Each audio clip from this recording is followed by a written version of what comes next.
Quand la sincérité et la fidélité s'accrochent, ça donne que de la réussite. Baba Maal et le Dandelignol en concert au foyer Sainte-Marthe de Mbour, ça c'est à la demande générale. Kanel Multimédia vous présente Baba Maal et le Dandelignol dëggantaan au foyer Sainte-Marthe le 10 mars à partir de 16h. L'entrée unique à 3000 francs CFA dafay mel ni kenn du fay dara. Baba Maal waa Mbour ko namoon Baba Maal population Petite Côte de koy xaar Kanel Multimédia di leen ko andil mu nar a doon benn concert bu rëy à partir de 16h. waaye Sainte-Marthe dafay remettre ak ambiance te dina yëngu ñu ne ngoon googu ngoon gu rëy lay doon alpulaar séeréer mandeng ñëpp dañ fa daje kal Baba Maal wooy leen lu am solo Dandelignol tëgg ko du fi mosa.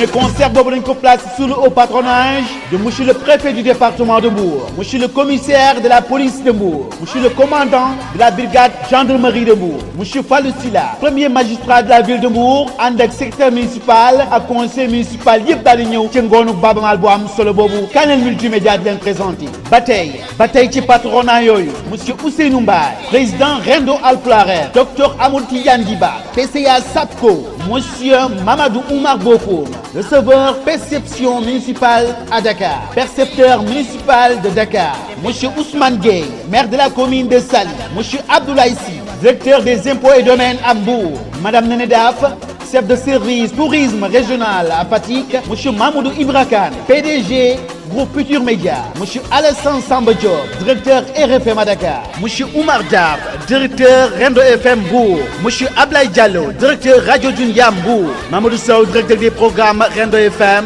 TFM Dakar ne dort pas dañu koy teewe, monsieur Ndiaye Thiam, Sénélec de Mbour, madame Maya Diop et Mam Sow et cercle des amis de Rendo FM. Baba Maal en concert, Kanel Multimédia di leen ko présenté, waaye Sainte-Marthe de Mbour la ñuy wax le 10 mars à partir de 16h. L'entrée à 3000 francs CFA.